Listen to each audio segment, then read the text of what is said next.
여주 신륵사로 가는 길은 늘 고요하다. 새벽 안개가 남한강 위를 스치고 멀리서 흘러오는 물비린내와 흙 냄새가 묘하게 뒤섞인다. 나는 수십 번이나 이곳을 찾았지만 발걸음을 옮길 때마다 똑같은 질문이 떠오르곤 한다. 이 강은 무엇을 감추고 있을까? 그리고 신륵사는 왜 하필 이 강가에 지어졌을까? 사찰 이름 신륵은 신령한 힘으로 말을 제어한다는 의미이다.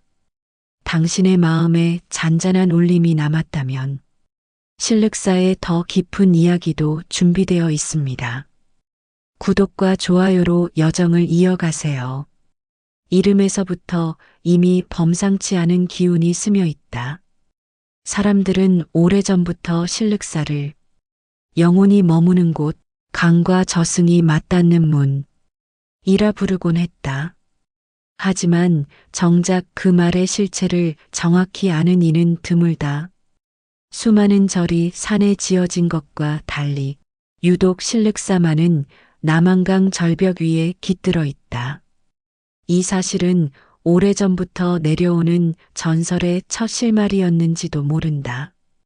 신륵사에 처음 왔던 날, 늦가을 저녁 붉은 빛이 사찰을 감싸던 순간이었다.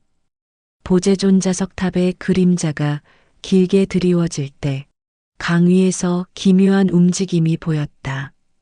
짙푸른 강물 위에서 작은 점처럼 일렁이는 빛 한 점. 그리고 그것은 마치 사람이 천천히 걸어가듯 규칙적인 속도와 방향을 가지고 움직이고 있었다. 해는 이미 졌다. 강 위에 반사될 불빛도 지나가는 배도 없었다.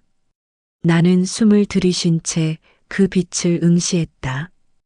그 순간 등 뒤에서 낮은 목소리가 들려왔다. 보셨군요. 뒤돌아보니 허리가 굽은 노승이 서 있었다. 하얗고 긴 눈썹이 바람결에 흔들렸고 그의 표정은 마치 오래된 비밀을 알고 있다는 듯 고요했다. 저건 돌아오는 이들의 발자국이지요. 그 한마디가 등골을 서늘하게 만들었다. 노승은 천천히 말을 이었다. 강은 단순한 물길이 아닙니다. 오래전부터 이곳은 망자가 마지막으로 지나가는 길목이었지요. 그리고 신륵사는 그 길을 지키는 곳입니다. 나는 그제야 신륵사가 영혼의 절이라 불리는 이유를 조금은 이해하기 시작했다. 밤이 깊어가자 강 위의 빛은 하나둘 늘어나기 시작했다. 처음엔 하나였던 그것이 둘, 셋, 여섯. 서로 간격을 유지한 채 절벽 아래로 걸어오는 형세를 이루었다. 마치 보이지 않는 존재들이 줄을 지어 신륵사를 향해 조용히 걸어오는 듯했다. 노승은 합장한 채 눈을 감고 말했다. 오늘은 문이 열리는 날이라 그렇습니다. 물길이 얇아지고 이승과 저승의 경계가 흐려지는 때이지요. 나는 숨을 삼켰다. 문이 열린다니 무슨 말씀이죠? 노승은 달빛 아래에서 낮게 속삭였다. 강은 계절과 달의 기운에 따라 문을 엽니다. 그 문이 열리면 저승으로 가지 못한 이들의 기운이 잠시 이승의 모습을 드러내지요. 우리가 보는 것은 단순한 불빛이 아닙니다. 누군가의 마음, 누군가의 미련, 그 잔향일 뿐입니다. 그 순간 빛 하나가 갑자기 멈추더니 내 눈앞에 다가오는 것처럼 크게 흔들렸다. 몸은 굳어 움직일 수 없었다. 강물은 흔들리지 않았다. 바람도 없었다. 빛만이 살아있는 것처럼 꿈틀거리며 내 앞에서 서성이고 있었다.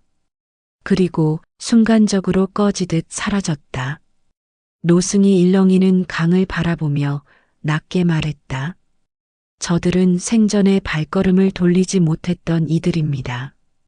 이 절을 찾고 싶었으나 못 왔던 이들. 아직 남은 짐이 있는 이들. 그 기운이 한 번쯤 이곳을 거쳐 가고 싶어 하는 것이지요. 나는 그때 비로소 깨달았다. 실륵사는 평화로운 사찰이 아니었다. 삶과 죽음이 스치는 경계, 보이는 세계와 보이지 않는 세계가 만나는 문턱이었다. 그리고 오늘 내가 목격한 것은 실륵사가 은밀히 감춰온 비밀의 시작일 뿐이었다. 나는 노승에게 조심스레 물었다. 그럼 왜 저 빛들은 실륵사로 오는 걸까요? 노승은 잠시 침묵한 뒤 마치 오래된 봉인을 다시 꺼내듯 무겁게 말했다. 그들이 찾는 것은 바로 이 절이 지닌 오래된 봉인 때문입니다. 그 말은 설명보다 더 많은 질문을 남겼다. 그러나 묘하게도 마음 깊은 곳이 울리는 느낌이 들었다. 나는 그 순간 알았다. 내가 이곳에 이끌린 이유가 단순한 호기심이 아니라는 것을. 사라진 빛은 하나의 예고였다. 실륵사가 감춰온 이야기는 아직 시작조차 하지 않았다.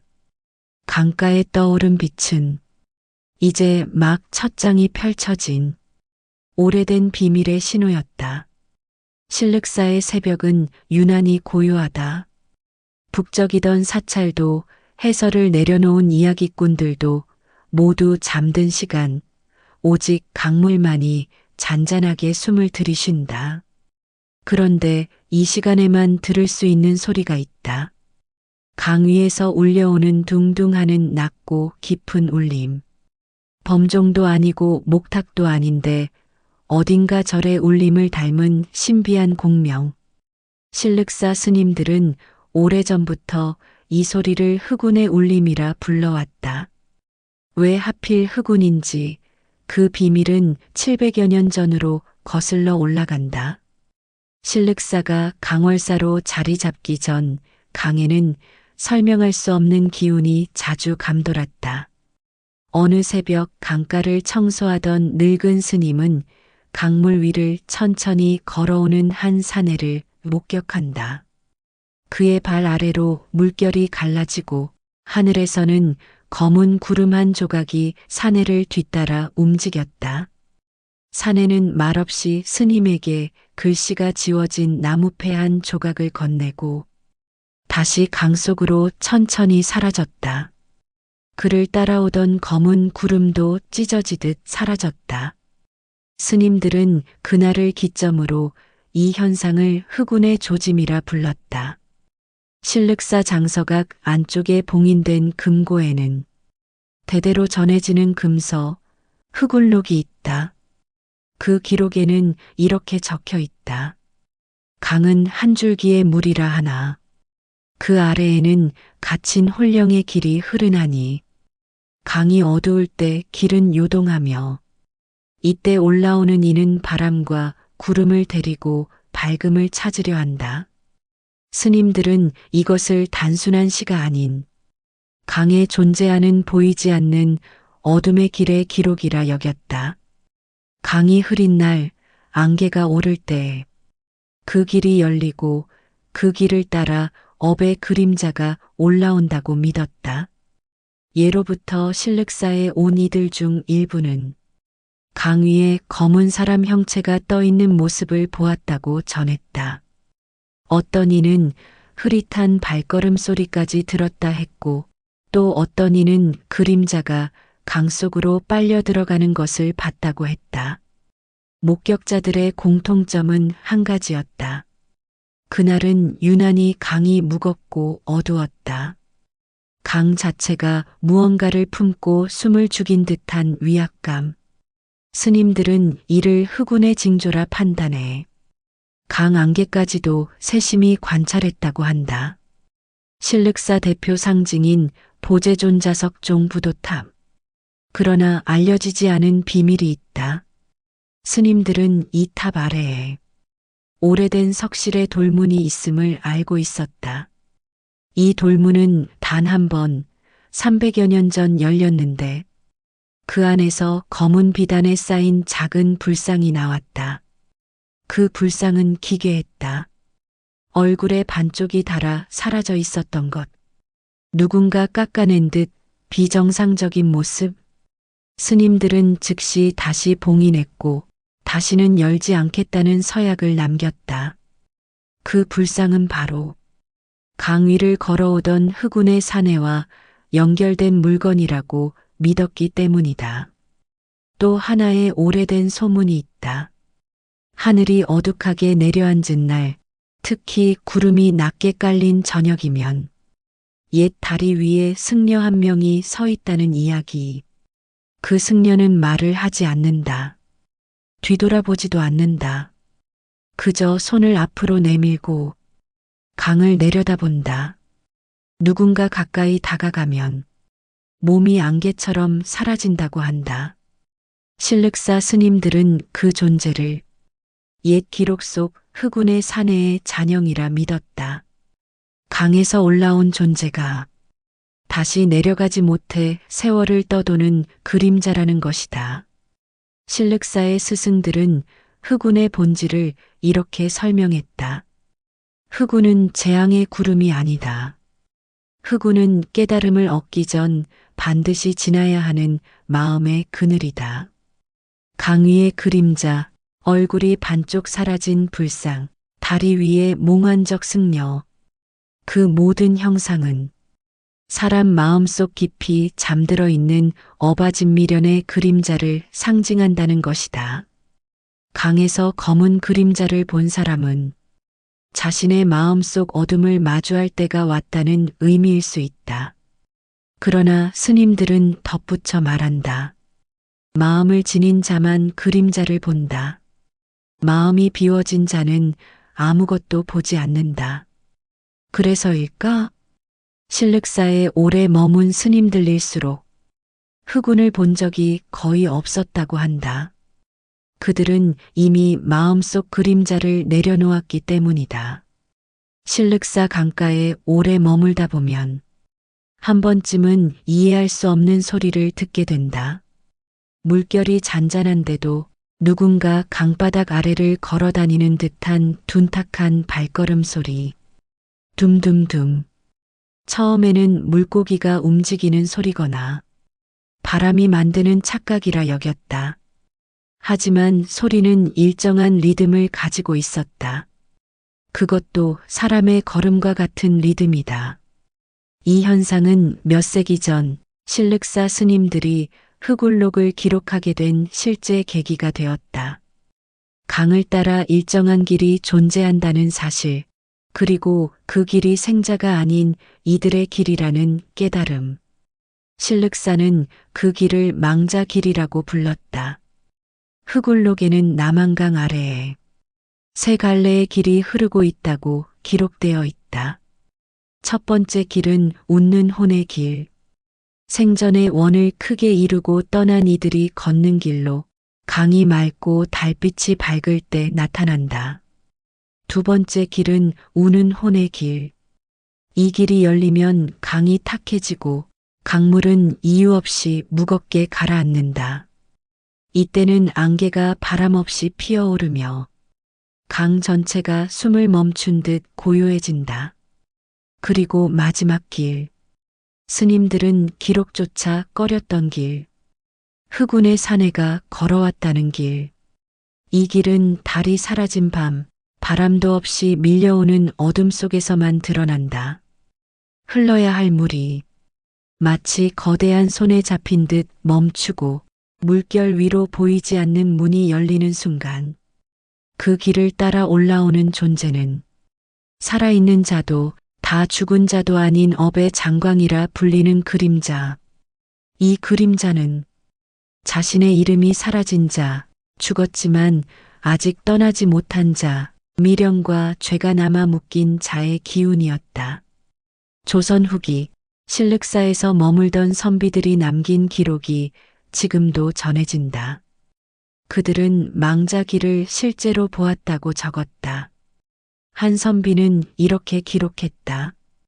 강은 잠들었고 바람조차 움직이지 않았다.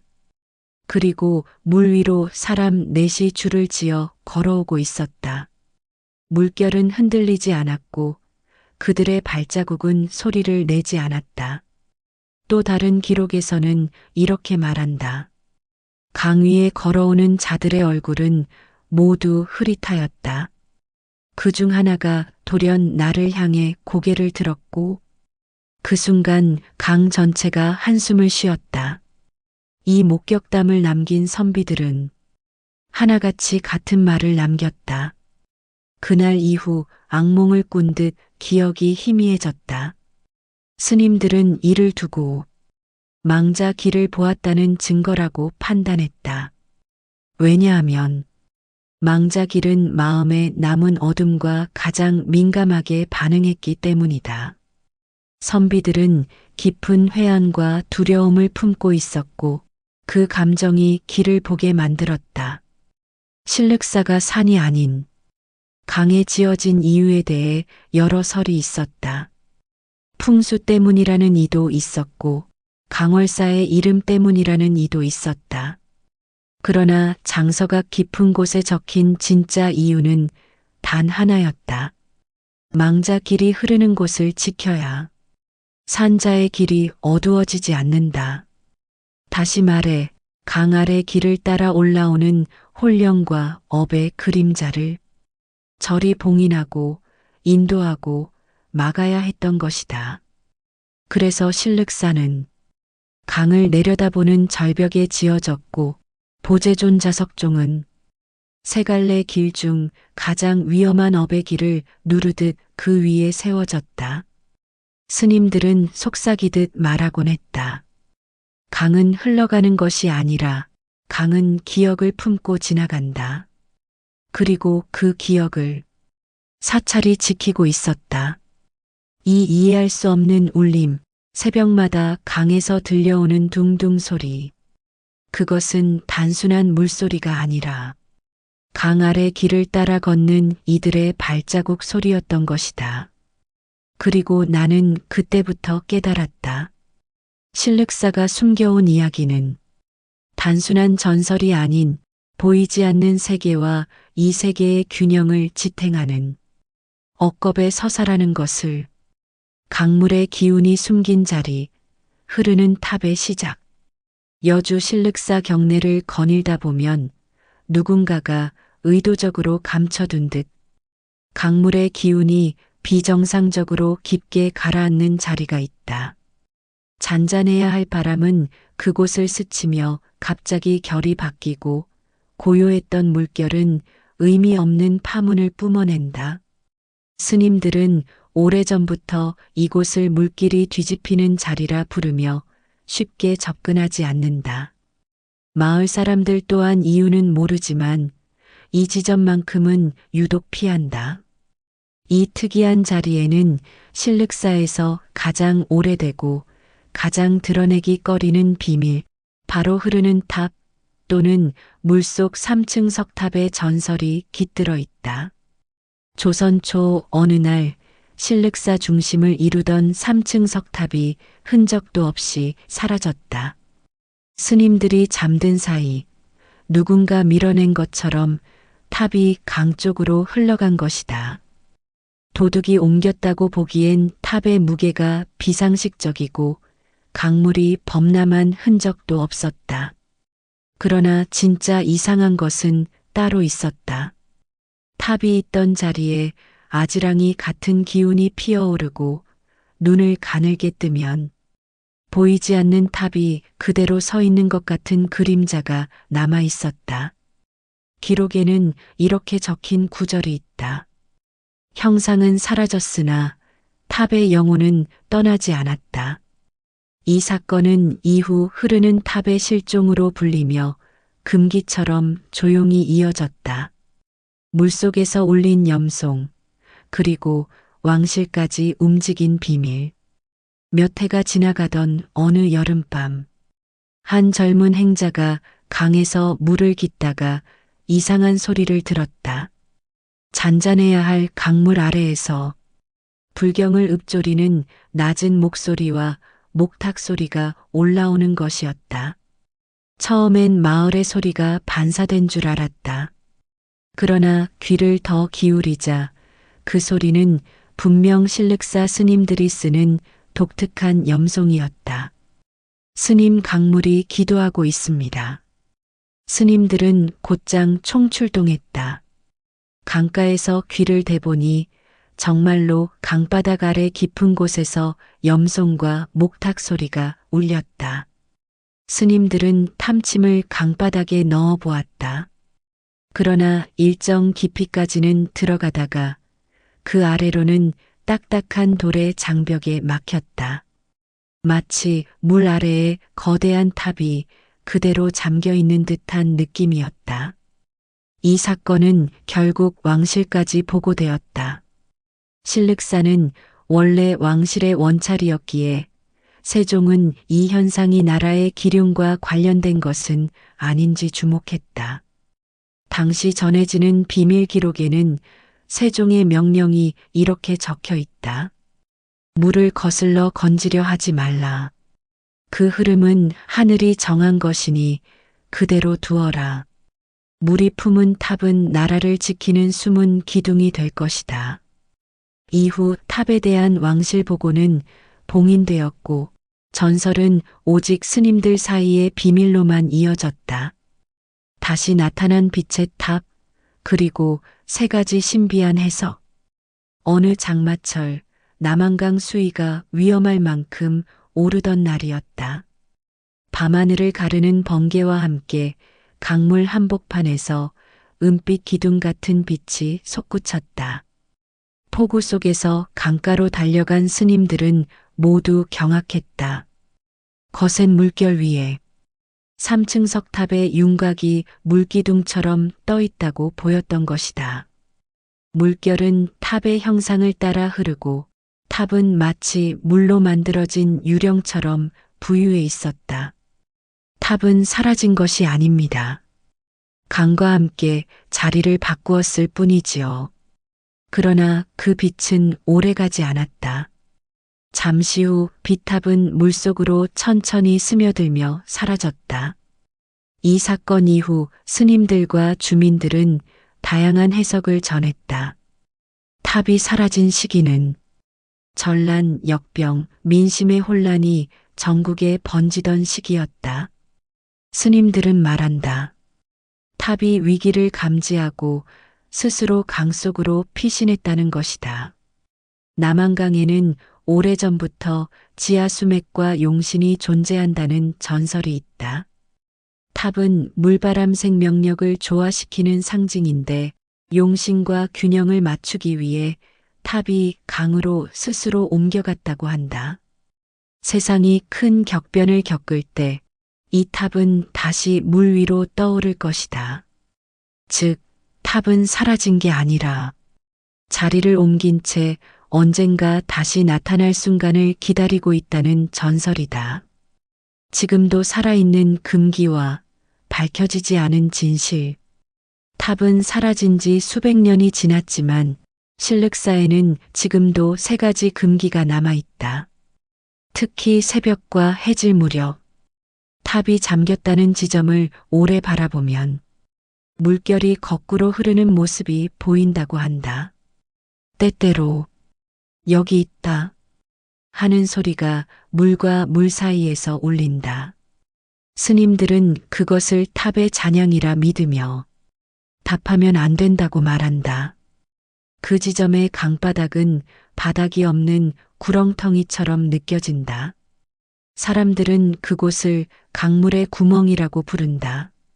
3층 석탑은 사라진 것이 아니다. 강은 단지 그 탑을 다른 차원으로 잠시 옮겨 놓았을 뿐이라는 전설이다.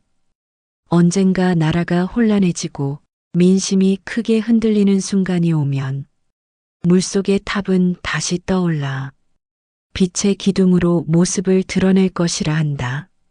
신륵사 강문루 앞에서 바람은 한동안 멈춰 있었다. 마치 누군가 이 순간을 기다려온 것처럼 나룻배가 묶여 있는 물가의 수면만 잔잔하게 흔들렸다. 윤승조는 밤새 잠을 이루지 못한 채 새벽 공기를 가르며 강문루 앞으로 걸음을 옮겼다. 전날 노승이 남긴 그 한마디. 3층 아래의 문을 조심하라. 그 말이 귓가에서 떠나지 않았다. 강문루는 오래된 건물이었지만 새벽녘 붉은 기운을 받아 마치 거대한 그림자처럼 서 있었다. 승조는 천천히 계단을 올랐다. 나무 계단의 삐걱거림이 새벽의 고요를 깨뜨렸다. 그러나 그 소리는 어쩐지 계단 자체의 소리가 아니라 누군가 아래에서 들려주는 신호 같았다. 강문루 내부는 텅 비어 있었다. 기둥 사이로 한강 안개가 스며들며 은빛 무늬를 만들었다. 승조는 주변을 살피다가 문득 바닥에 미세하게 모아져 있는 모래결 흔적을 발견했다. 실륵사가 강가 절이라는 것은 잘 알고 있었지만 강문루 바닥에서 모래 흔적을 본다는 건 이상한 일이었다. 승조는 모래를 따라가듯 바닥을 손끝으로 살짝 쓸었다. 그러자 바닥이 아주 미세하게 울렸다. 툭! 어디선가 작은 진동이 올라왔다. 승조는 숨을 죽인 채 기둥 아래를 더듬어 보았다. 오래된 목재의 결 사이로 손끝이 무언가의 경계를 느꼈다. 그리고 그 경계는 아주 희미한 직선 형태를 띠고 있었다. 숨을 들이켰다. 이게 문? 그는 바닥을 다시 눌렀다. 이번에는 확실했다. 바닥 일부가 아래로 들어가는 느낌이 있었다. 승조는 양손을 모아 힘을 주었다. 그리고 오래된 목재판 하나가 천천히 들리기 시작했다. 꽉! 나무가 수백 년 잠에서 깨어나는 듯한 소리를 뱉었다. 열린 틈 아래로 검푸른 어둠이 수직으로 길게 뻗어 있었다. 빛이 닿지 않는 공간, 누군가 일부러 틀어막아 숨겨놓은 장소. 승조는 심장이 뛰는 것을 느꼈다. 그러나 두려움보다 더 큰 감정이 고개를 들고 있었다. 확신. 지난 이틀 동안 자신이 본 기묘한 현상들, 노승의 경고, 한강 위를 떠다니던 기이한 흰 그림자, 강문루 아래에서 들렸던 정체 모를 낙엽조리. 모든 것이 이곳을 향하고 있었다. 승조는 가져온 작은 손전등을 켰다. 한 줄기 불빛이 어둠을 갈랐다. 그리고 아래로 이어진 사다리가 모습을 드러냈다. 3층 비밀의 문. 강문루의 세 층 아래에 감춰진 실륵사의 금기. 그 순간 갑자기 바람이 문루를 휘감았다. 문지방과 기둥이 동시에 떨렸다. 승조는 사다리 위로 발을 내디디려는 찰나에 뒤를 돌아보았다. 누군가 문루 입구에 서 있는 것 같았다. 그러나 누구도 없었다. 바람은 순식간에 사그라들었지만 승조의 등골은 서늘하게 젖어 있었다. 숨을 깊게 들이켰다. 들어가야 한다. 승조는 사다리를 붙잡고 아래로 천천히 내려갔다. 손전등의 빛은 점점 좁아지는 벽 사이를 비추며 길게 흔들렸다. 사다리는 생각보다 오래 내려가야 했다. 10m, 20m. 승조는 자신의 발이 드디어 바닥에 닿는 것을 느꼈다. 그는 손전등을 들어 주변을 비추었다. 그 공간은 단순한 지하가 아니었다. 기이하게도 벽면에는 고려 시대의 범자가 흐릿하게 새겨져 있었고 바닥은 마치 물길이 스며든 듯한 젖은 흙과 돌로 이루어져 있었다. 승조는 이곳이 매우 오래전에 만들어졌으며 누군가가 임의로 파낸 것이 아니라 불교의식에 따라 정교하게 설계된 구조임을 직감했다. 그러나 더 놀라운 것은 그 앞에 있었다. 벽면이 양쪽으로 갈라진 자리, 작은 제단처럼 보이는 낮은 돌 구조물 위에 섬광이 깃든 듯한 희미한 빛이 떠 있었다. 빛은 흔들리지도 않았고 불꽃처럼 타오르지도 않았다. 그저 존재하고 있었다. 승조는 조심스레 다가갔다. 그리고 그것을 본 순간 몸이 굳었다. 돌 제단 위에 놓여 있는 것은 한 장의 얇은 목판. 그 목판에는 오래된 글씨가 새겨져 있었다. 그리고 그 글씨는 이 절 어디에서도 본 적 없는 문구였다. 한강의 눈이 열릴 때 실륵의 문이 닫힌다. 승조는 숨을 삼켰다. 한강의 눈? 그 의미를 짐작해 보려는 순간 갑자기 지하의 공기가 떨렸다. 지표 위에서는 들리지 않던 물소리가 지하 공간 전체를 울리며 번졌다. 마치 거대한 강이 바로 위를 흐르고 있는 듯한 소리. 아니, 강이 움직이고 있었다. 순간 벽면의 범자가 하나둘씩 빛을 내기 시작했다. 승조는 뒤로 물러서며 손전등을 떨어뜨렸다. 지하 전체가 3층 구조처럼 울려 퍼졌다. 그때 어둠 속에서 누군가 승조의 이름을 불렀다. 윤승조. 승조는 얼어붙었다. 그 목소리는 분명 생전 자신의 이름을 부르던 지난달 한강에서 사라진 아버지의 목소리였다. 새벽 공기가 지하 공간을 가득 채웠다. 승조는 손전등을 바닥에 떨어뜨린 채 숨을 고르며 천천히 그 목판 앞으로 다가갔다. 목판 위에는 흐릿하지만 선명한 범자와 함께 한 줄기 글씨가 적혀 있었다. 한강의 눈이 열릴 때 실륵의 문이 닫힌다. 승조는 그 의미를 이해하려 애썼다. 한강의 눈이라니 단순히 강을 지칭하는 것이 아니라 강물이 가진 감지 능력, 즉 강이 지닌 영적 감각을 말하는 것이 틀림없었다. 그 순간 지하 전체를 감싸던 물소리가 점점 강해졌다. 승조는 본능적으로 뒤로 물러섰다. 바닥을 타고 올라오는 미세한 진동, 그리고 벽면 범자에서 퍼져나오는 빛의 떨림은 분명히 단순한 자연현상이 아니었다. 이곳은 살아있다. 승조는 속으로 중얼거렸다. 승조가 주변을 살피자 지하실은 단순한 재단이 아니라 복잡한 3층 구조로 이루어져 있었다. 바닥에는 좁은 수로가 이어져 있었고 물은 바닥을 따라 흐르며 재단을 감싸고 있었다. 마치 강물이 지하의 의식 공간을 순환하는 듯한 배치였다. 벽면에는 오래된 그림과 문자가 새겨져 있었다. 범자, 연꽃무늬, 그리고 기묘한 상형 문자가 혼합되어 있었다. 승조는 손전등으로 비추며 하나씩 읽으려 했지만 글자들은 단순한 언어가 아니라 정신을 흔드는 파동처럼 느껴졌다. 마치 보는 것만으로도 마음이 떨리고 정신이 물결처럼 흔들리는 느낌이었다. 그때였다. 바닥의 수로에서 낮지만 명확한 목소리가 들려왔다. 여기에 있다. 승조는 몸이 얼어붙은 채 한 걸음 뒤로 물러섰다. 목소리는 반복되며 물과 벽을 타고 공간 전체를 울렸다. 그러나 정체는 보이지 않았다. 승조는 마음속으로 스스로를 다독였다. 물에 반응하면 안 된다. 관찰만 해야 한다. 과거 스님들의 금기를 떠올렸다.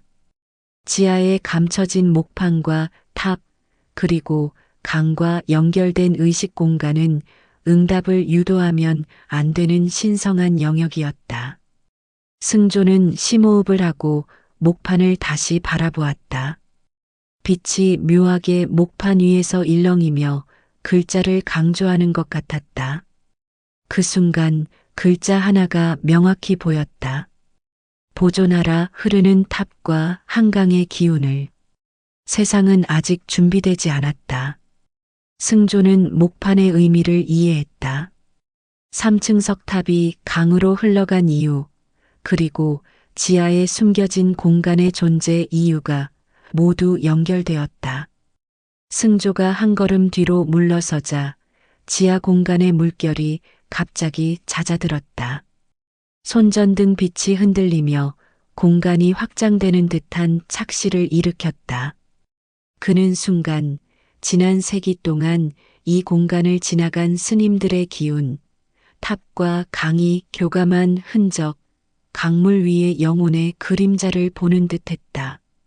시간과 공간이 왜곡되는 느낌, 과거와 현재가 겹쳐진 듯한 공간 속에서 승조는 무의식적으로 한 발 더 앞으로 나아갔다. 목판 앞 빛과 물이 만나는 점. 그 순간 승조는 깨달았다. 이곳은 단순한 절이 아니라 생과 사, 현실과 저승, 인간과 자연이 만나는 접점이다.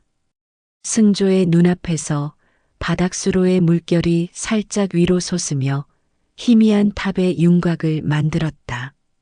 그 윤곽은 마치 지하 공간의 재단과 연결된 강의 3층 석탑을 시각적으로 드러내는 듯했다. 승조는 숨을 죽였다. 탑은 사라진 것이 아니라 강물과 지하 공간을 연결하며 살아있는 존재로 기능하고 있었다. 스님들이 말한 다시 돌아올 수호탑의 의미가 이 순간 명확해졌다. 탑은 나라와 사람들의 운명을 감지하며 강과 인간, 영혼과 현실 사이의 균형을 유지하는 수호자였던 것이다. 승조는 목판을 손에 들고 깊게 숨을 들이켰다. 지하 공간에서 들려오는 물소리와 빛의 파동 속에서 깨달은 것은 단순했다. 탑과 강, 지하 공간은 인간의 손에 의해 소유되는 것이 아니라 관찰과 존중을 통해 이해해야 한다.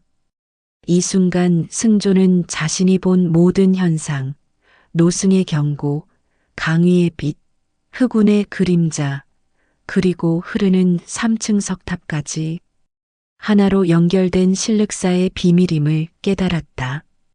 그리고 그는 결심했다. 이 비밀을 함부로 드러내지 않겠다. 다만 기록하고 기억하고 이해할 뿐.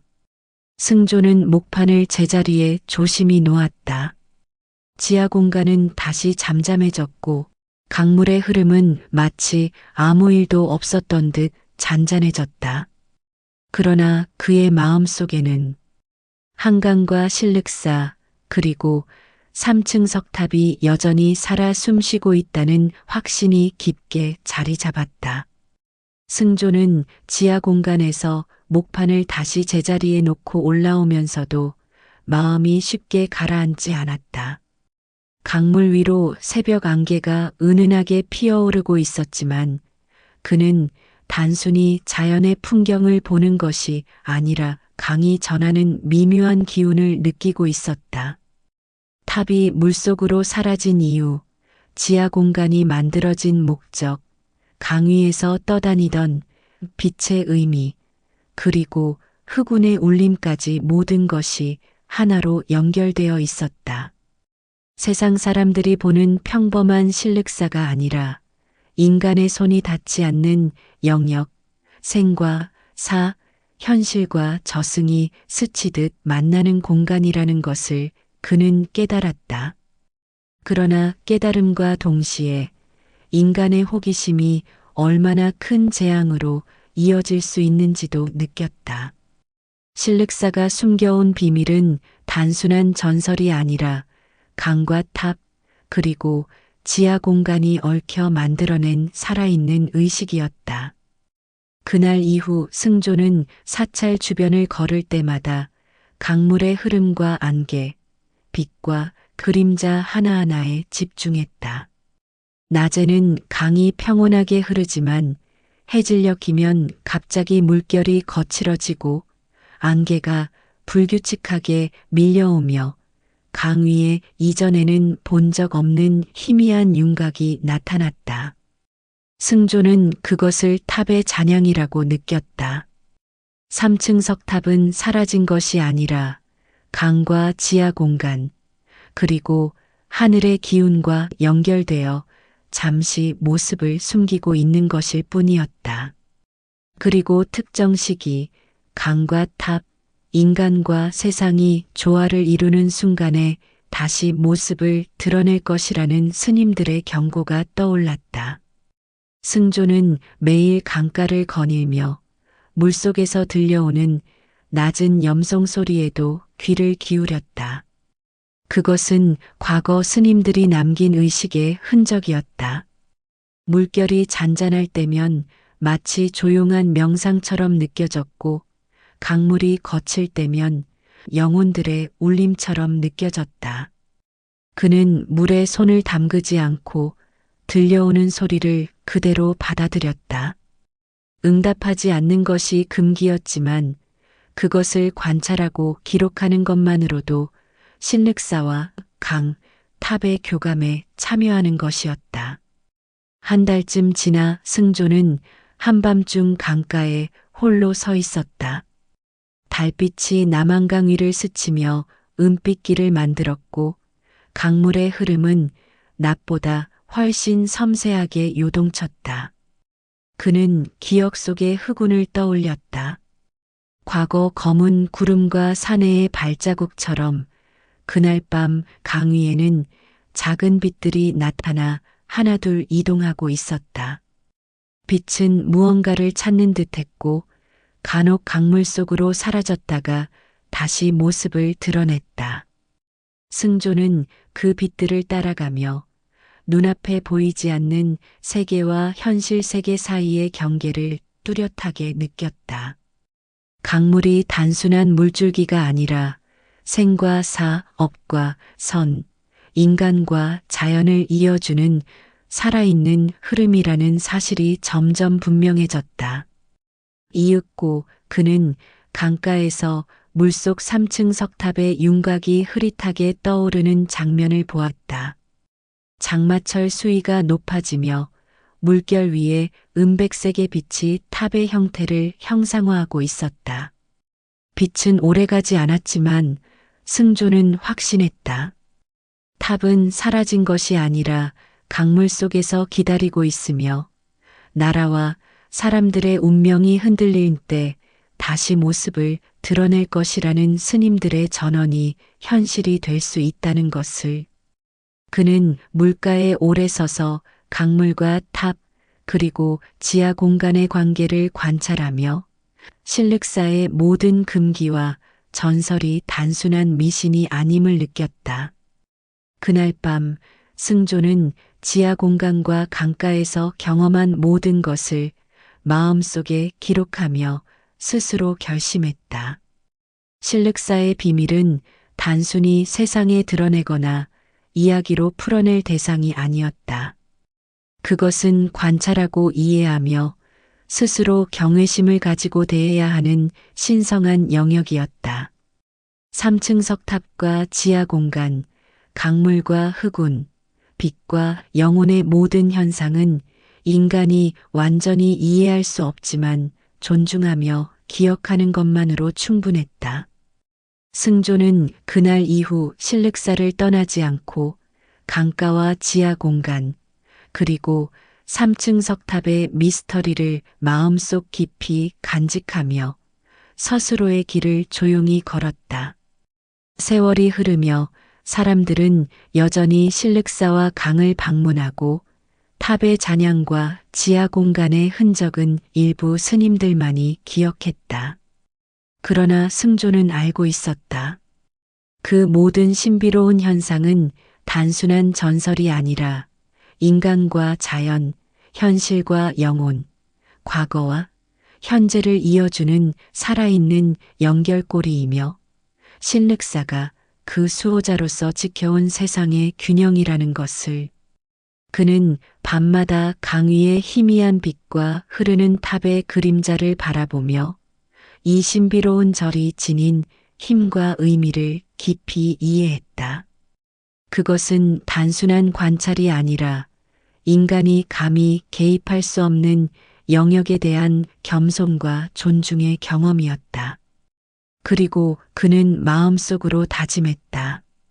이 비밀은 함부로 드러내지 않고 오직 관찰하고 이해하며 그 존재를 기억하는 것만으로 충분하다고.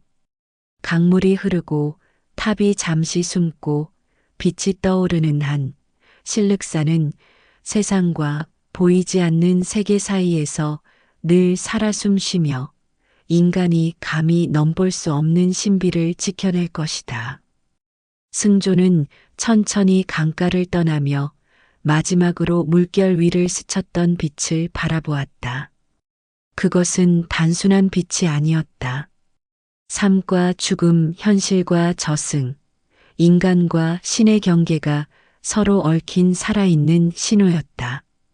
그는 그 순간 실륵사와 강 그리고 흐르는 3층 석탑이 단순한 역사나 전설이 아니라 지금도 여전히 살아 숨쉬며 세상의 균형을 지키고 있음을 뼈저리게 느꼈다. 바람은 여전히 잔잔했지만 그 속에는 수천 년간 이어져 온 신비와 금기가 숨쉬고 있었다. 승조는 천천히 눈을 감고 마음속으로 속삭였다. 이 모든 것을 이해하고 기억하며 존중할 것이다.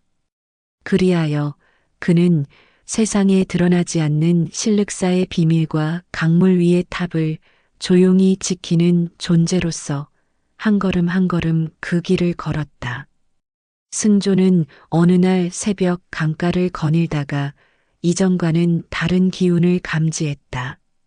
물결이 잔잔함 속에 미묘한 떨림을 숨기고 있었고 강 위에는 어제까지 없던 작은 빛의 파편들이 흩어져 있었다.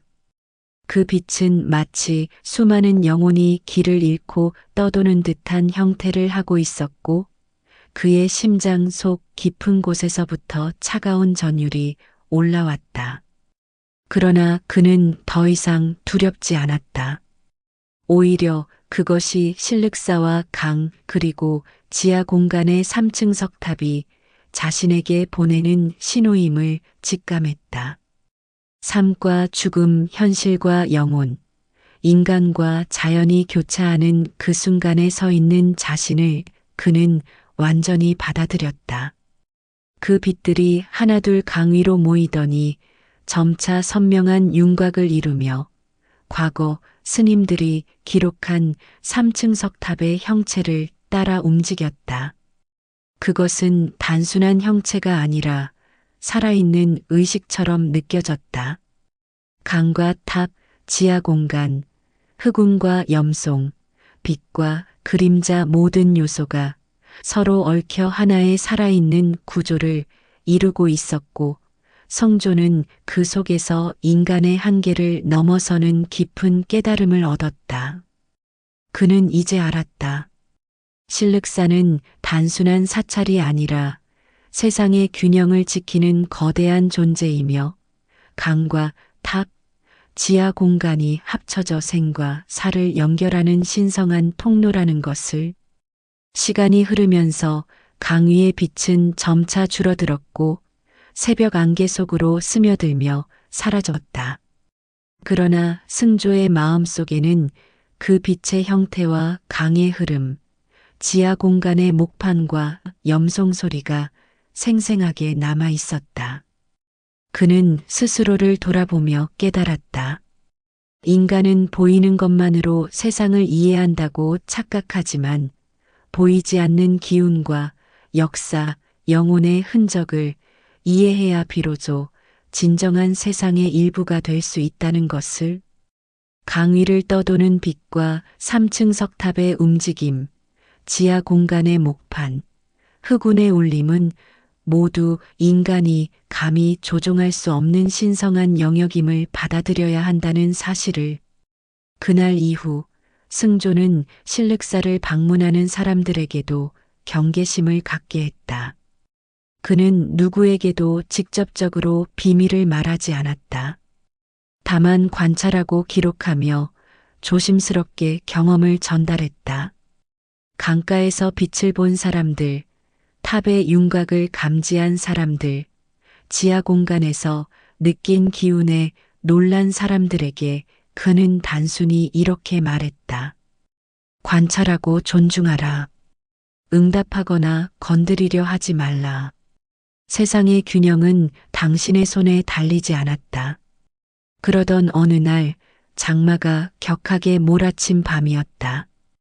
강물의 수위가 높아지면서 3층 석탑의 형체가 강 위로 완전히 떠오르는 장관이 벌어졌다.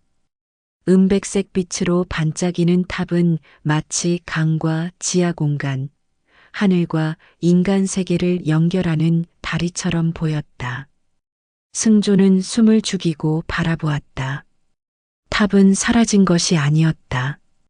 강과 함께 움직이며 시시각각 세상의 균형을 감지하고 유지하고 있었다. 그 순간 승조는 모든 과거 스님들의 경고와 기록, 금기와 의식이 완벽하게 이어져 있음을 깨달았다. 3층 석탑은 단순한 돌 구조물이 아니라 살아있는 신비의 수호자였던 것이다. 승조는 그날 밤 지하 공간과 강, 탑과 빛, 그리고 흑운과 염송의 모든 경험을 자신의 마음속 깊은 곳에 새겼다. 그는 기록을 통해 미래 세대에게 단순히 이야기를 전하는 것이 아니라 관찰과 존중, 이해와 겸손을 함께 전달하기로 결심했다.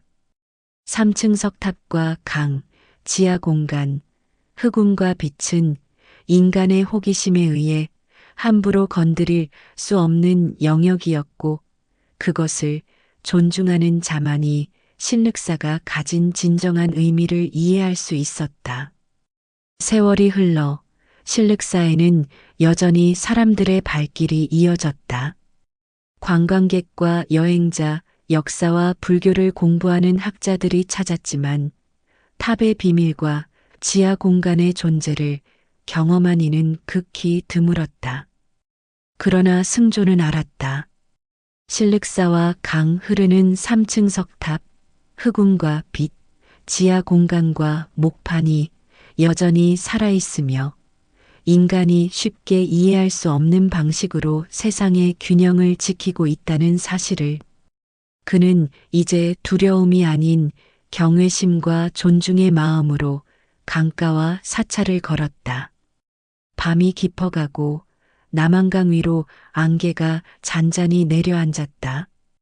강물의 흐름은 변함없었지만 그 속에는 수천 년 동안 이어져 온 신비로운 힘과 영혼의 잔향이 살아 숨쉬고 있었다. 승조는 천천히 눈을 감고 마음속으로 속삭였다. 나는 이해했다. 나는 기억한다. 그리고 존중한다. 그리하여 그는 신륵사의 비밀과 강물 위에 흐르는 탑, 지하 공간의 목판, 흑운과 빛의 모든 흔적을 조용히 지키며 세상과 보이지 않는 세계 사이에서 살아 숨쉬는 신비를 평생 동안 관찰하고 기억하는 존재로서 한 걸음 한 걸음 자신의 길을 걸었다. 신륵사는 그렇게 세월 속에서 살아 있었다. 사람들은 그저 평화로운 사찰과 강으로만 기억했지만 강물과 탑, 빛과 그림자, 지하 공간과 목판, 학운과 염송, 과거와 현재, 인간과 영혼이 얽힌 진정한 비밀은 여전히 살아 숨쉬고 있었다. 그리고 승조는 그 모든 것을 이해하고 기억하며 세상에 드러나지 않는 신비로운 진실의 수호자로서 강가를 떠나지 않고 있었다. 그는 알았다. 신륵사가 단순한 절이 아니라 생과 사, 현실과 저승, 인간과 신의 경계가 서로 얽힌 살아있는 존재임을, 그것은 인간이 감히 손댈 수 없는 신성한 영역이며 그 존재를 존중하고 기억하는 것이야말로 진정한 깨달음이라는 것을 밤하늘의 달빛이 강 위를 은은히 비추고 흐르는 물결과 탑의 잔향이 조용히 어우러진 가운데 신륵사는 오늘도 살아 숨쉬며 인간과 영혼, 현실과 저승의 균형을 지키고 있었다.